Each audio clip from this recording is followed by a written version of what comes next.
बिस्मिल्लाहिर्रहमानिर्रहीम। अस्सलाम वालेकुम। इन इत्तलाओं से इसे यकीन हो गया था कि मुसलमान वापस नहीं जाएंगे, बल्कि आगे आ रहे हैं। खालिद ने जंगे सलासल जीतने के बाद कास्मा, अबला और छोटी छोटी आबादियों के इंतज़ामी अमूर अपने हाथ में ले लिए थे। जब वो इन आबादियों में गए तो वहाँ के मुसलमानों ने चिल्ला चिल्ला कर खालिद जिंदाबाद, इस्लाम जिंदाबाद, खिलाफत मदीना जिंदाबाद के नारे लगाए। वो सरसब्ज और शादाब इलाका था। औरतों ने खालिद और इसके मुहाफिजों के रास्ते में फूल फेंके। इस इलाके के मुसलमानों को बड़ी लंबी मुद्दत बाद ईरानी जुर्रस्तबदाद से निजात मिली थी। खालिद, क्या तू हमारी असमतों का इंतकाम लेगा? खालिद को कई औरतों की आवाज़ें सुनाई दी। हमारे जवान बेटों के खून का इंतकाम लेगा? खालिद, इंतकाम, ये एक शोर था, ललकार थी, और खालिद इस शोर से गुजरते जा रहे थे। हम वापस जाने के लिए नहीं आए, खालिद ने वहाँ के मुसलमानों से कहा, हम इंतकाम लेने आए हैं।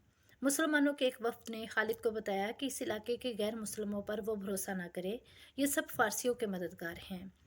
वफ्द ने खालिद को बताया, मजूसियों ने हमेशा हमारे खिलाफ मंजरी की है। हमारे बेटे जब फारसी फौज की किसी चौकी पर शब खून मारते थे तो मजूसी मंजरी करके हमारे बेटों को गिरफ्तार करा देते थे। तमाम ईसाइयों और यहूदियों को गिरफ्तार कर लो। खालिद ने हुक्म दिया और मुसलमानों में से जो इस्लामी लश्कर में आना चाहते हैं आ जाएं। वो पहले ही मसना बिन हारसा के साथ चले गए हैं, खालिद को जवाब मिला। फ़ौरन ही मजूसियों और दिगर गैर मुसलमों को पकड़ धकड़ शुरू हो गई। इनमें सिर्फ इन्हें जंगी कैदी बनाया गया था, जिनके मुतल्लिक मुसद्दका शहादत मिल गई कि उन्होंने मुसलमानों के खिलाफ जंगी कार्रवाइयाँ की थीं या मंजरी की थी।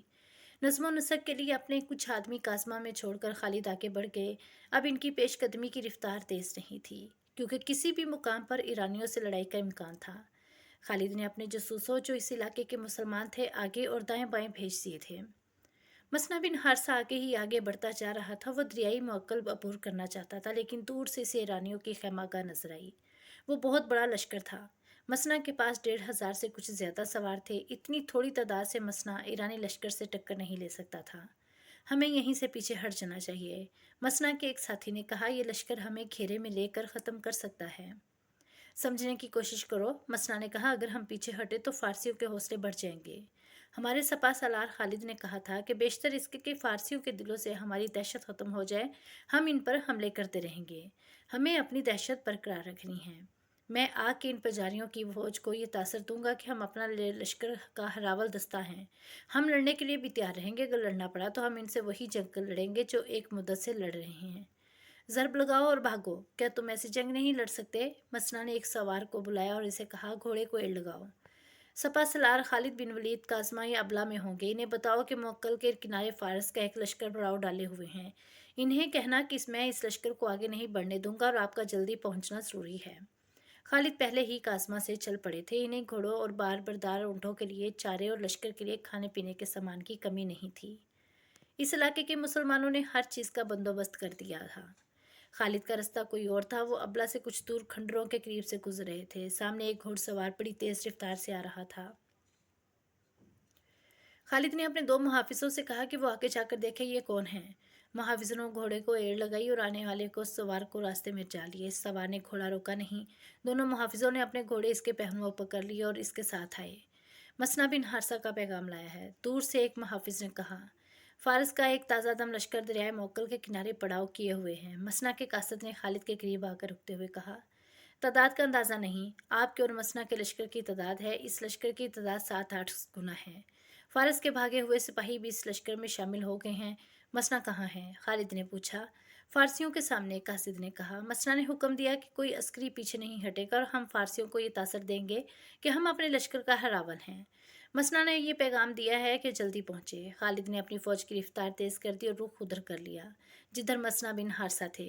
खालिद की फ़ौज मसना के सवारों से जा मिली। खालिद ने सबसे पहले दुश्मन का जायज़ा लिया। वो मसना के साथ एक ऊंची जगह पर खड़े थे। दुश्मन जंग की तैयारी मुकम्मल कर चुका था। फारसी हमें आमने सामने की लड़ाई लड़ाना चाहते हैं, खालिद ने मसना से कहा। देख रहे हो इब्ने हारसा, उन्होंने दरिया को अपने पीछे रखा है। ये फारसी सिर्फ आमने सामने की लड़ाई लड़ सकते हैं। मसना ने कहा, मुझे इनके एक कैदी से पता चला है कि इनके 2 सलार जिनके खिलाफ हम लड़ रहे हैं जिंदा पीछे आ गए हैं। एक का नाम कबाज है और दूसरे का नाम अनुशजान। उन्होंने अपने सपा सलार को बताया होगा कि हमारे लड़ने के अंदाज कैसे हैं। اسی لیے انہوں نے اپنے عقب کو ہم سے اس طرح محفوظ کر لیا ہے کہ اپنے پیچھے دریا کو رکھا ہے۔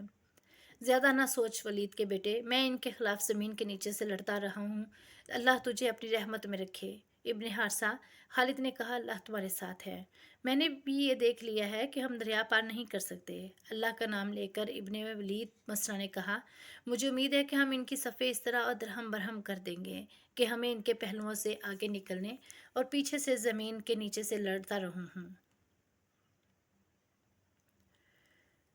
ہمیں ان کے پہلوؤں سے آگے نکلنے اور پیچھے سے ان پر آنے کا موقع مل جائے گا۔ میرے سوار رک کر لڑنے والے نہیں، یہ گھوم پھر کر لڑنے والے ہیں، انہیں آگے دھکیلنے کی ضرورت نہیں۔ مشکل یہ پیش آئے گی کہ انہیں پیچھے کس طرح لایا جائے۔ فارسیوں کو دیکھ کر تو یہ شعلے بن جاتے ہیں، انہوں نے فارسیوں کے ہاتھوں بہت زخم کھائے ہیں۔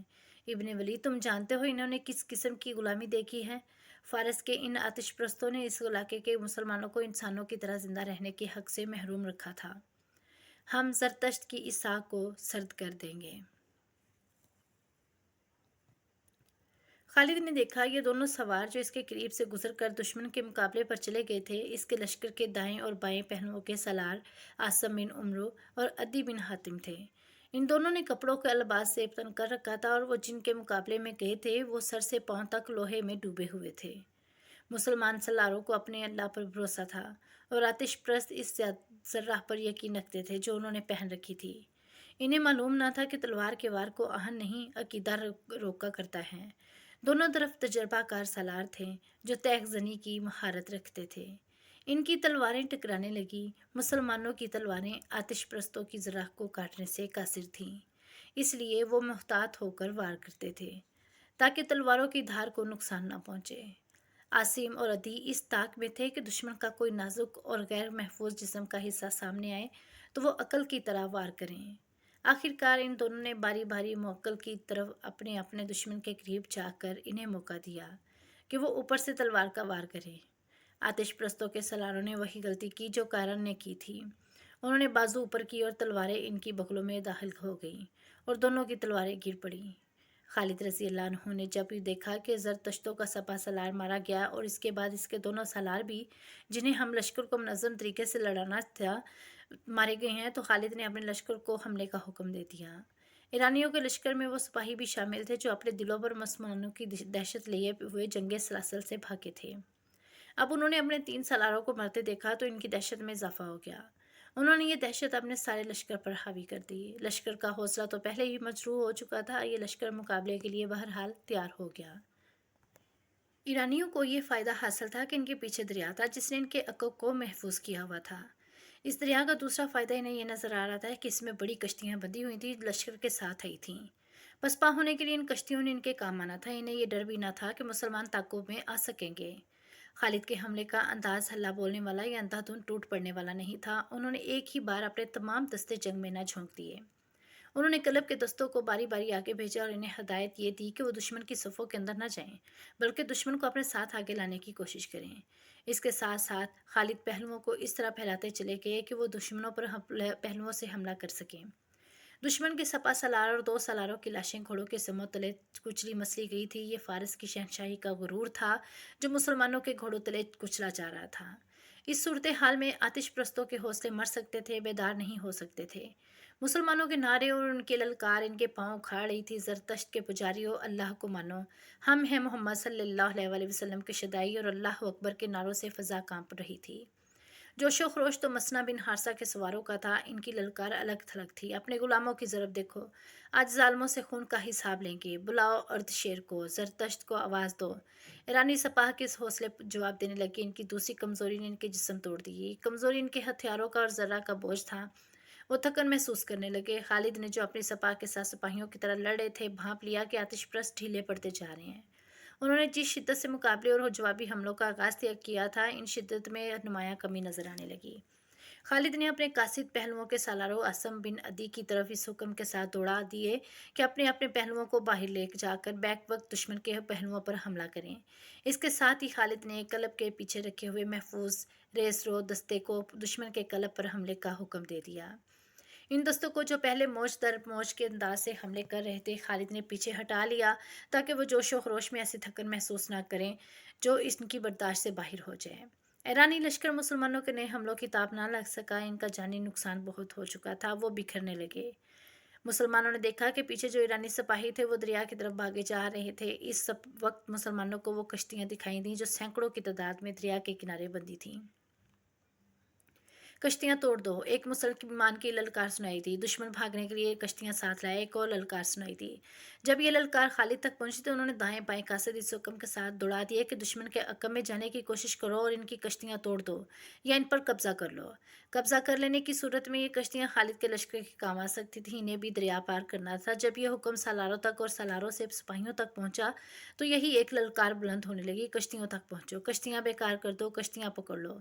इस ललकार ने आतिश प्रस्तों का रहा सहा दमखम भी तोड़ दिया। जिंदा भाग निकलने के जराये अभी कश्तियां थीं जो मुसलमानों ने देख ली थीं।